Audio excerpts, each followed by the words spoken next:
하나님을 아는 만큼, 하나님을 아는 만큼이라는 제목을 가지고 말씀을 전하도록 하겠습니다.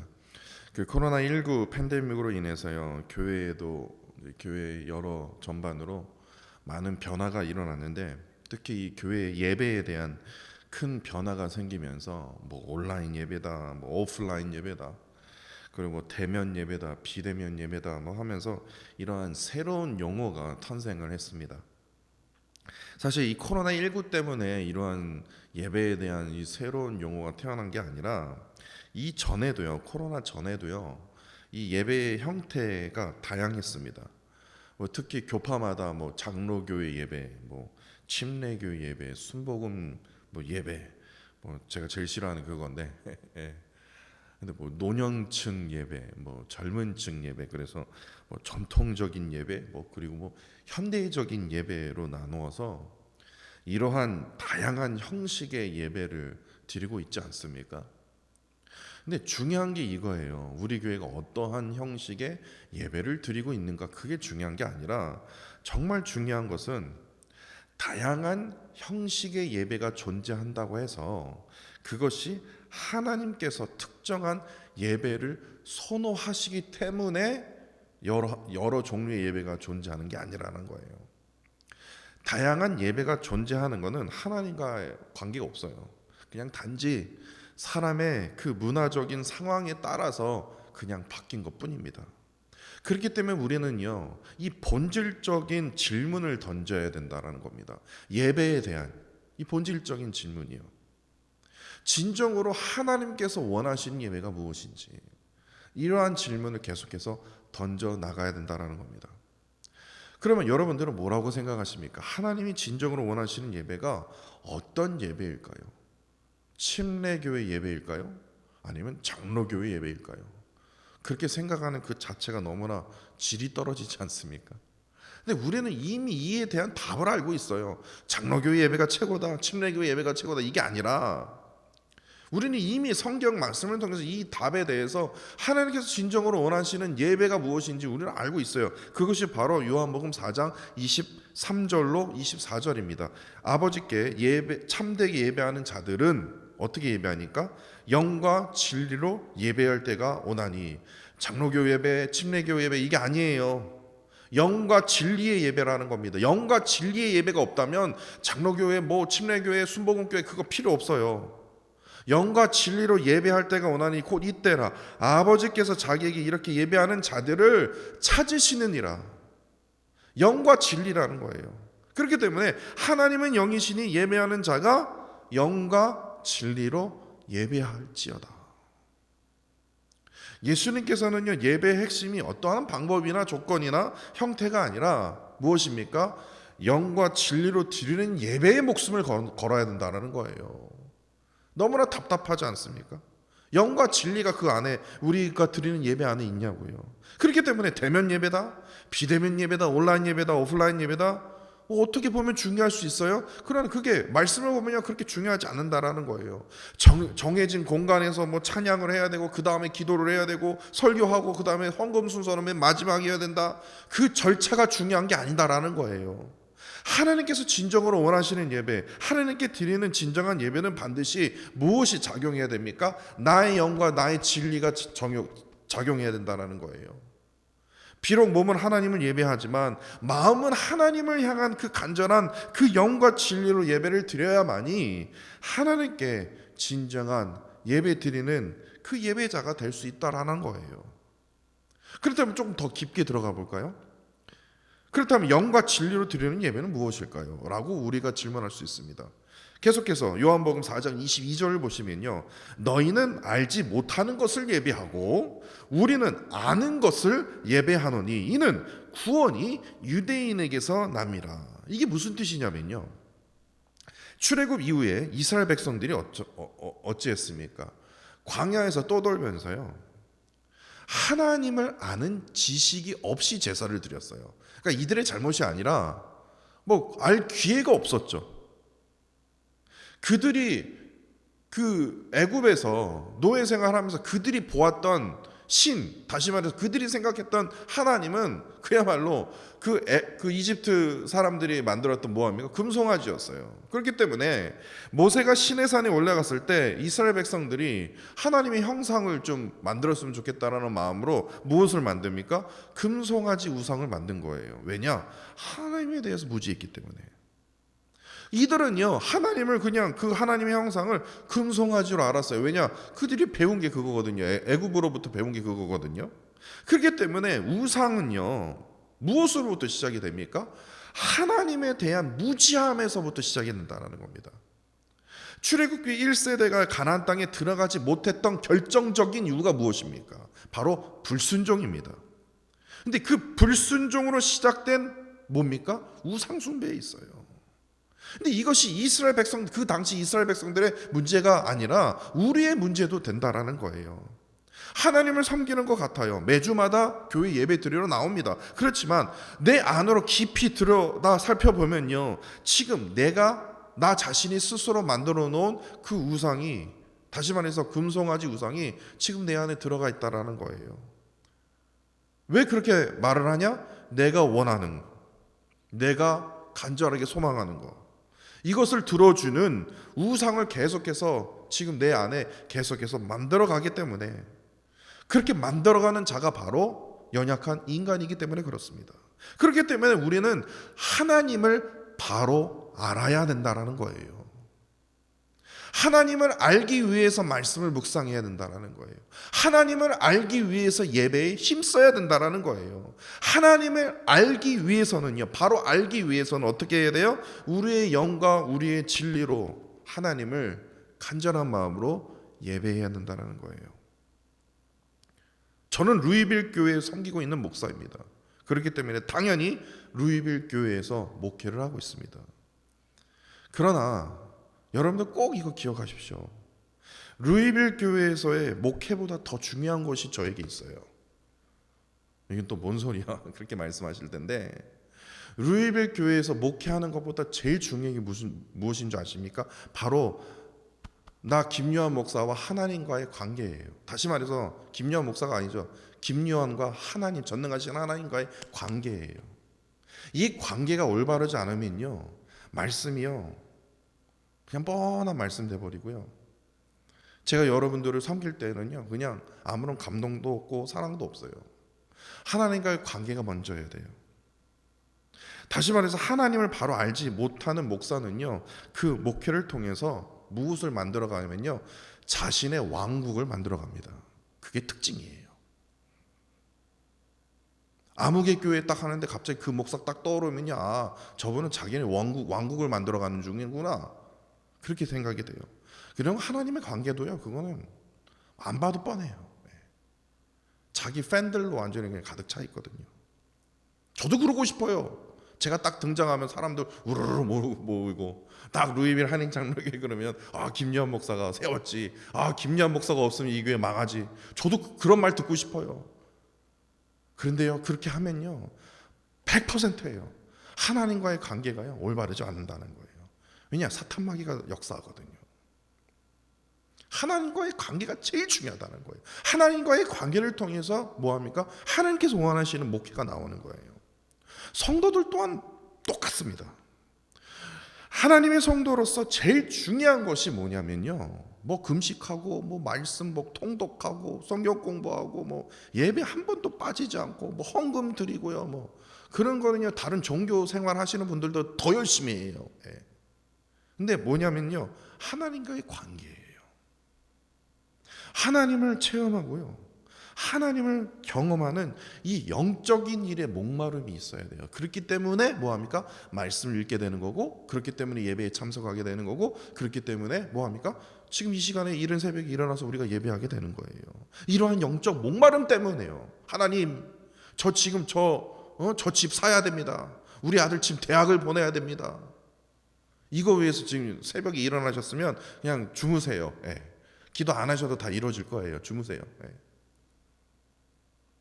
하나님을 알고자 하는 그 간절한 마음, 그 영적인 목마름, 하나님을 사모하는 영과 함께 진리의 말씀에 따라가는 것이 진정으로 하나님께서 원하시는 예배자의 모습이라는 겁니다. 이러한 예배자가 되기 위해서 가장 중요한 것이 무엇입니까? 말씀을 통해서 세상에서 올바르게 살아가야 할 그 바른 길을 하나님 깨우쳐 주시고 가르쳐 주옵소서. 이러한 자세가 되어야 된다는 거예요. 또한 하나님의 말씀을 끊임없이 배우며 묵상하면서 하나님의 그 지혜를 하나님의 말씀을 통해서 우리가 어떻게 합니까? 발견해야 된다는 겁니다. 이를 통해서 날마다 나의 영이 새로워진다는 거예요. 나의 영이 새로운 진리로 하여금 어떻게 합니까? 그 구원의 기쁨으로 하여금 우리의 영이 거듭날 수 있다는 거예요. 이러한 영과 함께 이러한 진리와 함께 어떻게 합니까? 하나님을 영원토록 예배해야 된다는 거예요. 그것이 참된 그리스도인의 모습이라는 겁니다. 그럴 때만이 놀라운 하나님의 그 구원의 그 역사를 날마다 매 순간마다 우리가 체험할 수 있기 때문에 그렇습니다. 이런 의미에서 오늘 본문의 다윗 또한 하나님을 정말로 사모했고요. 근데 그 사모하는 그 정도가 영과 함께 진리의 그 말씀을 사모했던 그 다윗의 신앙을 오늘 본문을 통해서 우리가 깨달을 수 있다는 겁니다. 오늘 본문은 먼저 표제어를 한번 살펴보십시오. 표제어가요 너무 간단해서 제가 좀 놀랐습니다. 그냥 다윗의 시, 어떠한 상황에서 썼는지 좀 왕궁에서 썼는지 광야에서 썼는지 좀 알려주면 얼마나 덧납니까? 참 그래서 막 이제 주석도 찾아보고 어떠한 상황에서 썼는지를 알아야 이게 뭔가가 해석이 될 텐데, 올바르게 해석이 될 텐데 이게 좀 답답했습니다. 처음에요. 근데 그냥 다윗의 시라고 되어 있기 때문에 그가 어떠한 상황에서 시편 25편을 쓰게 되었는지 잘 알 수가 없어요. 그러나 오늘 본문을요 깊이 살펴보면서 참으로 귀한 것을 제가 스스로 깨닫게 되었습니다.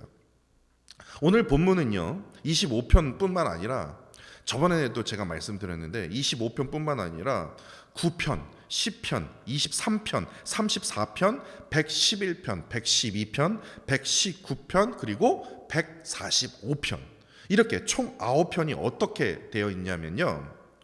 각 절에 1절, 2절 그러니까 이렇게 돌아가잖아요. 1절, 2절, 3절, 4절. 근데 각 절의 첫 글자가 히브리어 알파벳 순서에 따라서 배열한 시예요. 그러니까 우리말로 얘기하면 1절에 기역이 되고 2절에는 니은으로 시작하고 3절에는 디귿으로 시작하고 4절에는 리을로 시작하고 이렇게 시작이 되는 거예요.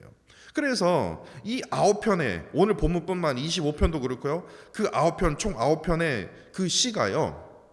히브리어 알파벳에 따라서 이렇게 기록한 시이기 때문에 여러분들은 그렇게 물으실 거예요. 왜 이렇게 지었을까? 왜냐? 이후의 후손들이 뭐합니까? 머리에 쉽게 메모라이즈 하기 위해서, 기억하기 위해서 단지 그겁니다. 그런데 히브리어 알파벳은요 오늘 본문 보세요. 1절부터 몇 절까지 되어 있습니까? 22절까지 되어 있어요. 그렇기 때문에 히브리어 알파벳이 몇 개로 되어 있겠습니까? 22개로 되어 있거든요. 총 22자로 되어 있습니다. 그래서 오늘 본문을요 제가요 히브리어 성경을 누가 주셔갖고 뭐 인터넷에도 있지만요 히브리어 성경을 딱 펴고요 하여튼 찾느라고 한참 걸렸습니다. 찾고 시편 딱 1절을 딱 봤어요. 그 진짜 그렇게 됐는가 궁금하잖아요. 그래갖고 이제 한 절 한 절씩 히브리어 알파벳을 제가 동그라미 치면서 살펴봤습니다. 제가 신학교 때 배웠는데 이게 10년이 이상 지나니까요 딱 첫 글자만 알고 그다음에 모르겠더라고요. 다 까먹었더라고요. 그래서 이제 1절부터 5절까지요 우선 나눠서 이렇게 제가 한번 하나하나 동그라미 치면서 이제 살펴봤는데요. 1절에요 히브리어 알파벳 알레프, 그거부터 시작이 돼요. 그게 이제 우리나라 말로 하면 기역입니다. 알레프. 그 다음에 2절에 베트, 그리고 3절에 김멜, 그 다음에 4절에 달렛, 5절에 헤이. 그래서 순서대로 쫙 가 있더라고요. 그런데 6절을 딱 보니까요, 딱 6절에는 당연히 히브리어 알파벳 6번째 그 알파벳인 바브가 들어 있어야 되는데 바브가 없어요. 그래서 이상하다. 이게 뭐가 잘못됐나? 바브가 빠지고요. 히브리어 7번째 알파벳인 자인으로부터 시작이 됩니다. 그러니까 6절은요 7번째 알파벳으로부터 시작이 돼요. 그래서 6절은요 자인, 7절에는 헤트, 8절에는 테드, 9절에는 요드, 10절에는 카프, 11절에는 라메드, 그리고 12절에는 맴, 13절에는 눈, 그리고 14절에는 사메크, 그 다음에 15절에는 아인, 16절에는 페이, 17절에는 차대로 이어집니다. 여러분도 이거 들으시면서 저 양반 지금 무슨 말을 하는 거야? 근데 제가 이렇게 순서대로 얘기하는 이유가 있어요. 조금만 참아주세요. 예. 자, 나 히브리 알파벳도 모르는데 저렇게 설명하는 목사 처음 봤네. 알아요, 저도. 예. 그러니까 조금만 참으세요. 왜 이 순서가 중요한지 제가 말씀드릴게요. 그래서 왜 6번째가 빠졌지? 왜 7번째부터 시작하지? 그런데요, 이게 또 시작이 됩니다. 18절에요. 18절에는 당연히 뭐 합니까? 18번째 알파벳 시작이 돼야 되는데 19번째요. 순서대로 가면요. 근데 19번째를 딱 코프거든요. 근데 코프 단어를 딱 빼버리고요. 마음대로 20번째 알파벳이 바로 18절에 시작이 됩니다. 레시로 시작이에요. 그래서 18절이랑요 19절은요 레시로 시작합니다. 그리고 20절에는 신, 그리고 히브리어 맨 마지막 알파벳인 타브가 바로 21절에 기록이 돼요. 그러면 21절의 마지막 알파벳이 끝났으면 22절에는 무슨 알파벳으로 시작할까요? 17번째 알파벳 페이를 다시 씁니다. 22절에는요 17번째 알파벳 페이로 끝납니다. 그러니까 간단하게 정리하자면 이거입니다. 다윗은요 어떤 알파벳을 뺐냐면요 6번째 알파벳인 바브를 뺐고요 19번째 알파벳인 코프를 빼고, 그리고 맨 끝절에는 17번째 알파벳인 페이로 끝을 맺었다라는 겁니다. 제가 왜 이 말씀을 드릴까요? 제가 왜 그냥 빨리 그냥 이거 해석만 하면 되지 뭘 이거 쓸데없이 뭐 이런 것을 제가 왜 시간을 걸면서 제가 동그라미 치면서 내가 왜 그러겠을까요? 제가 신기한 걸 발견했습니다. 주석을 읽다가 신기한 걸 발견했어요. 시편 25편 전체 속에요. 지금 다윗이 전달하고자 하는 그 숨은 의도가 바로 이 알파벳 순서로부터 발견되었기 때문에 그래요. 시편 25편 전체를 보시면요. 시작이 알레프로 시작하죠. 1절이요. 그리고 1절부터 22절 중간이 무엇입니까? 중간이 바로 11절입니다. 11절을요 라메드로 찍었어요. 그러니까 1절에는 알레프, 11절에는 라메드, 그리고 맨 끝절에는 어떤 알파벳으로 끝냈다고요? 페이요. 그래서 1절과 11절 그리고 22절 축을 이루고 있는 그 단어들을요 딱 적어보잖아요. 알레프, 라메드, 그 다음에 페이를 딱 적어보면 그 세 알파벳으로 만들어진 단어를 발견할 수 있습니다. 그 단어가 뭐냐면 알라프입니다. 알라프의 뜻이 무엇이냐면 배우다, 가르치다 이거예요. 그러니까 이스라엘 백성들이 다윗의 시를 읽었을 때 25편을 읽었을 때 무엇을 느낄 수 있냐면 지금 다윗이 배우다, 가르치다 라는 것을 강조하고 있구나. 이것을 단번에 알 수가 있다라는 거예요. 단번에 알 수 있다라는 거예요. 그러니까 25편의 주제는 뭐예요? 배우다, 가르치다 라는 그 주제를 갖고 있다라는 거예요. 그러니까 시편 25편이 어떠한 상황에 쓰여야 되는지는 잘 모릅니다. 왜? 그냥 다윗의 시니까요. 그런데 다윗이 어떠한 의도로 쓰게 되었는지는 짐작을 할 수 있어요. 이게 무슨 말이냐면요 25편은요 하나님의 도와, 하나님의 길을 어떻게 해요? 배우고 가르치고 교훈해 주기를 간절히 원하고 있다라는 것을 오늘 본문 말씀을 통해서 우리가 깨달을 수 있다라는 거예요. 그러니까 어떠한 상황에 의해서 다윗이 시편 25편을 쓰게 된 것이 아니라 그는 매 순간순간마다 광야에 있든지 왕궁에 있든지 매 순간순간마다 하나님의 도와 하나님의 그 길을 가르쳐 주십시오. 제가 배우기를 원합니다. 하나님 그것을 보여주시기를 간절히 원합니다. 매 순간순간마다 하나님의 그 가르침, 하나님의 교훈을 엄청 사모했었음을 오늘 본문 말씀을 통해서 우리가 깨달을 수 있다는 거예요. 특별히 다윗은요 일평생 하나님만 바라보며 간구하며 진짜 하나님께 부르짖을 때 하나님께서는 늘 자신이 걸어가야 할 그 방향을 가르쳐 주시고 교훈해 주셨기 때문에 오늘 본문뿐만 아니라 그의 삶 전체가요 하나님을 향하여 진짜 영과 진리와 마음을 다해서요 하나님께 부르짖었던 거예요. 하나님, 가르쳐 주옵소서, 보여주옵소서. 내가 주의 도와 길을 배우기를 원합니다. 이거예요. 더욱이 하나님을 사모했던 이 다윗은요, 그 사모하는 영과 진리의 그 말씀을 늘 사모했기 때문에 오늘 4절을 보세요. 본문 4절, 5절, 8절, 9절, 12절 계속해서요, 여러 번 주의 도와 주의 길을 가르치시고 뭐합니까? 교훈해 주시기를 계속해서 반복하면서 강구했던 것입니다. 왜냐? 그것이 주제이기 때문에. 다윗은 하나님의 도와 길에 대한 그 가르침과 교훈에 순종하는 자들에게 놀라운 축복이 기다리고 있음을 14절에서 다윗이 이렇게 고백하지 않습니까? 여호와의 친밀하심과 그를 경외하는 자들에게 있으며 그의 언약을 그들에게 보이시리로다. 바로 하나님의 언약을 맺음으로 하나님이 어떤 분인지를 깨닫게 되기에 이러한 친밀감은요, 하나님을 경외하는 마음으로 이어지기 때문에 이를 통해서 참된 그 구원의 그 기쁨을, 또한 은혜를 누릴 수 있음을 지금 다윗이 고백하고 있는 것이에요.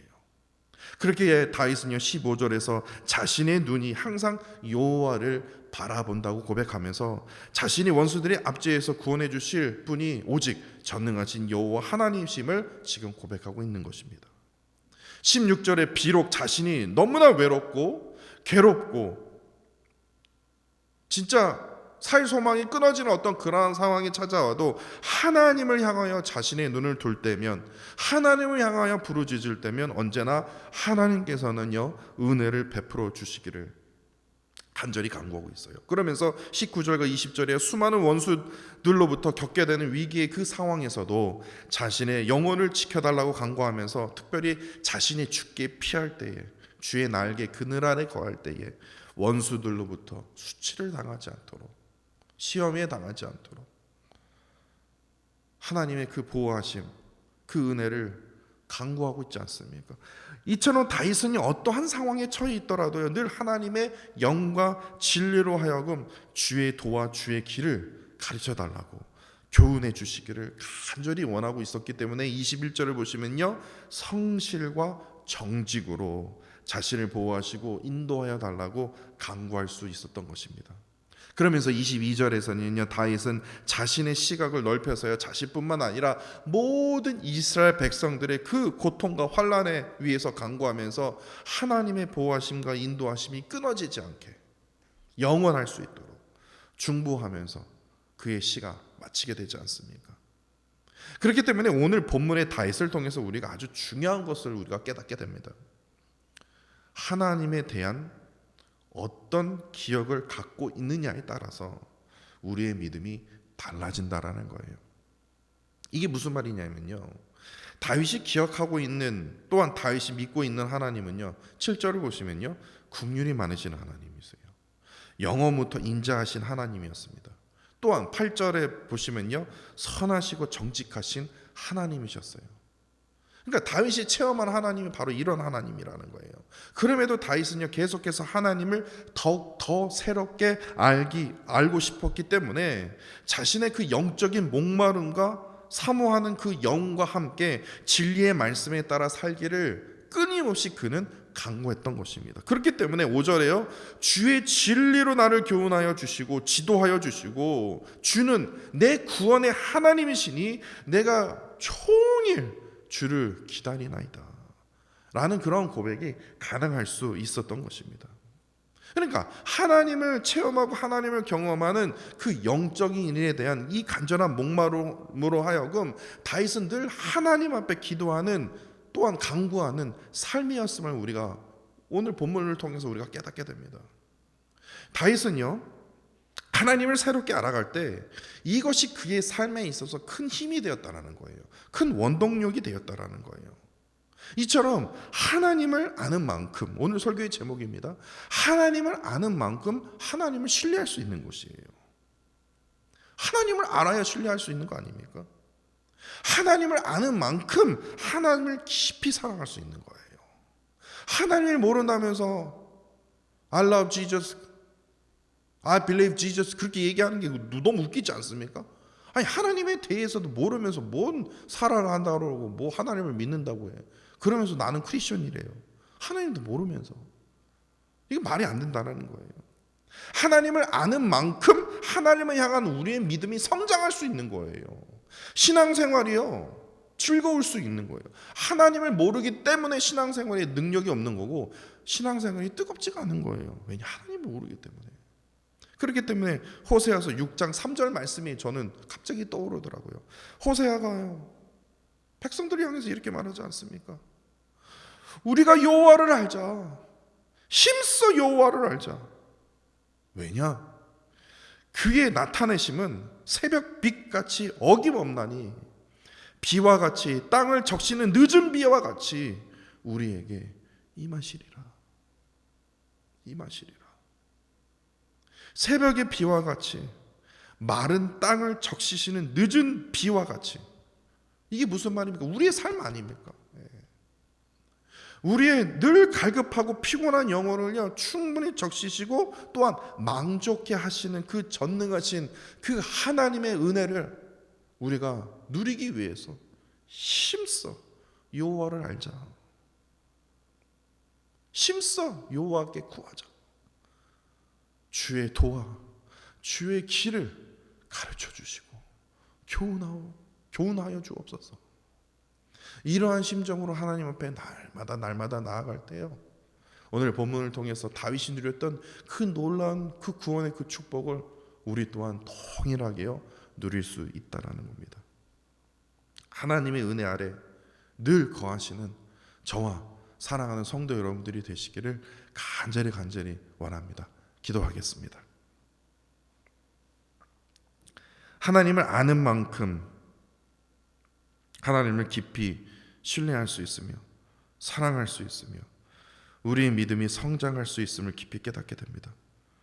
우리가 무엇을 하든지 우리의 모습이 늘 여호와 하나님을 힘써 알기를 원하는 참된 그리스도인으로 살아가게 하셔서 세상의 일에 지쳐 힘들고 피곤하고 갈급한 영혼을 충분히 적시시고 만족해 하시는 오직 하나님의 그 은혜 안에만 거할 수 있도록 주님 인도하여 주옵소서. 내 안에 주를 향한 정직한 영을 깨워주시고 회복시켜 주셔서 늘 영적 목마름으로 주를 사모하도록, 진리의 말씀을 사모하도록 주님 인도하여 주옵소서. 하나님의 가르침과 교훈이 없이는 세상에서 승리할 수 없음을 주님 이 시간 고백합니다. 하나님을 경외함으로 주의 도를 또한 주의 길을 가르쳐 주시고 또한 교훈해 주셔서 이를 통해서 우리의 삶으로부터 하나님의 영광만이 나타내도록 주님 인도하여 주옵소서. 더욱이 하나님을 바로 알게 하여 주시고 이를 통해서 하나님을 체험하고 경험하는 영적인 일을 통해서 세상의 우상으로부터 자유함을 얻을 수 있도록 인도하여 주옵소서. 우리의 입에서 늘 하나님께서 행하시는 그 기적의 일, 구원의 기쁨만을 증거하며 간증할 수 있도록 또한 찬양할 수 있도록 우리의 삶 가운데 역사하여 주옵소서. 주님 사랑합니다. 감사드리며 예수 그리스도 이름으로 기도합니다. 아멘. 아멘.